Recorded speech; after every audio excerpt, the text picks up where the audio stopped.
masuk, ini awal semester kita masuk tentang tema makhluk hidup. Makhluk hidup. Dulu di kelas sebelumnya kita pernah belajar tentang makhluk hidup. Makhluk hidup itu ada dua bagiannya. Siapa yang ingat? Makhluk hidup ada dua.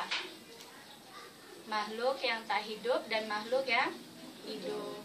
Nah, coba siapa yang masih ingat ciri-ciri makhluk hidup?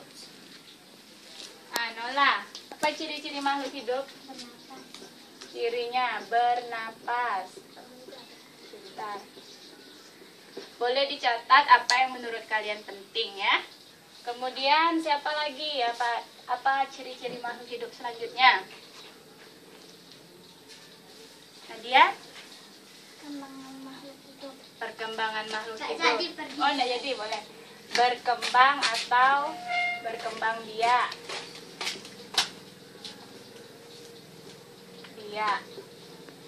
Kemudian yang ketiga, Naldi tahu apa ciri-ciri makhluk hidup selanjutnya? Tadi? Apa?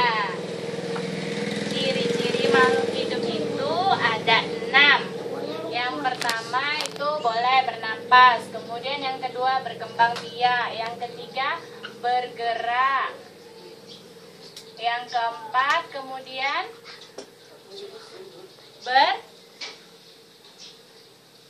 makan. Saya lupa, setiap hari kan kita makan. Kalau nggak ada makanan bisa nggak bertahan? Enggak.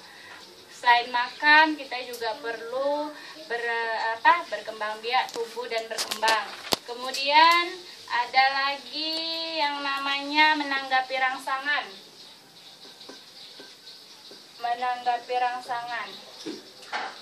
Nanti kita bahas satu persatu mengenai contoh ciri-ciri dari makhluk hidup ini.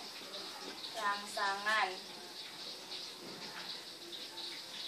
Kemudian yang keenam itu ada lagi contohnya makhluk hidup tumbuh.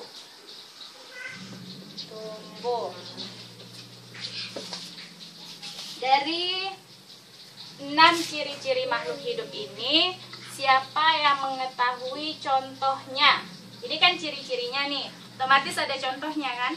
Misalnya bergerak, contohnya kayak mana contohnya? Coba Naldi, kayak mana contoh yang bergerak? Kucing bergerak. Pintar, kucing bergerak. Kucing apabila benda